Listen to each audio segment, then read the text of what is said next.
I'm Mike Price, and this is Hewlett Smith. We're with rehabmart.com. We've got John Stern here with us today from Med-Mizer. He's going to demonstrate the AllCare bed for us.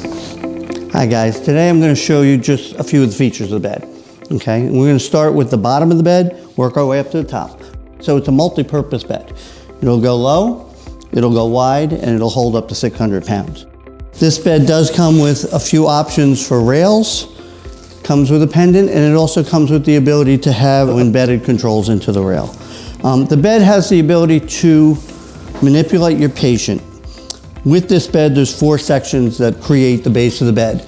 When you lift your patient up or manipulate your patient, the chances of migrating down to the end of the bed are less because of the way the bed is designed. Now, you're tall, you're a tall guy. You're fitting in the bed nice. You don't find yourself migrating down as I manipulate the bed. Okay. If in fact you do migrate down though, we have the ability to utilize the bed and the trend and reverse trend. So by bringing your head back, or if you were a patient with a vascular issue or any kind of issues where you need your feet above your chest, we have the ability to do that as well, just by manipulating the bed. Simply by leaning down, lifting the lower half of the bed, there's a little bar under here, you bring it up and let it click. More of a leg over your chest position. All right, so again, if you have any kind of vascular issues, I can still bring your head up, still put you in a position where you're not uncomfortable and your head the blood isn't flowing to your head. If I wanted to bring you into a trend or reverse trend, okay, again, simply the buttons are all marked on the pendant. I can bring you up. I'm still keeping your knees up so you're not going to slide down in the bed. Same goes as if I wanted to bring you the opposite way. If you were to migrate down at the end to the end of the bed, rather than me coming in and another nurse and we chicken wing you up and using my back and possibly hurting your arms, if I put this bed into a full trend or a reverse trend, I'm going to use gravity to bring you up. If you have any upper strength, I'm going to ask you to, maybe grab the headboard and help yourself up. Utilizing the bed as a tool, so if you were to stand next to Hewlett and just use the pendant and bring this bed up until he can bring himself up. Little by little, you bring him to the end of the bed, but let the bed lift him up till he's in a standing position. Now, if in fact he is going to fall because his legs won't support him, he's going to fall back onto the bed, a safe position. But he's also not going to grab you. We'll take a walk this way. Right.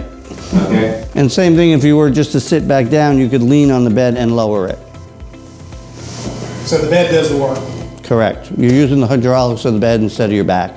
From what I've read, low beds are typically around 9 inches. Ultra low beds start around 7.5. This starts at 3.6 inches from the ground, making it an ultra low bed, right? So right now, there's no true low bed terminology out there. There's nowhere out there written that says a floor bed has to be X amount of inches to the floor to be a low bed. Right. Right? It's common sense. People say low. What do you think of as low? The standard became 7 inches. For some reason, that was a number between 9 and 7. We decided to take that one step further with the 3.6. So when you're down in this position, one of the things that Med-Mizer wanted to try to accomplish was to take away that falls risk. All right. I'm going to show you also. Over here we have what we consider our falls mat. I'm going to put it on this side of the bed today. And with the falls mat, when you bring your patient into their bed and you butt this up next to their bed, and if you look on the bottom of the mat, it has skid resistance on the bottom, so it's not going to go anywhere. So now, if for some reason Hewlett is to decide he's going to roll out of this bed, which by the way, this bed currently is in a 36-inch mode. It can go expand out to a 42-inch mode. He's going to roll onto the mat. So now what you've done in essence is you've taken a true falls position and you've turned it into a roll. If I were to move this pad away and Hewlett were to roll out at that point, he's going to hit the floor. And that is considered a true fall. And it's not on this current mat, but on the new mats, there are neon strips. So at night, the nurse will be able to see the mats on the floor, because that has been a question before. A lot of facilities especially, they have spatial issues. Where do we store this? Where do we store that?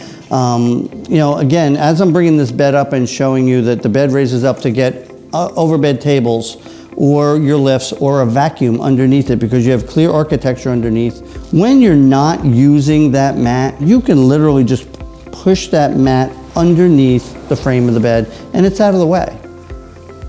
John, thank you very much for coming out to the Content Services production offices in Georgia today, and we hope to see you again. Guys, I look forward to it. Thank you so much. We'll see you soon. Thank you.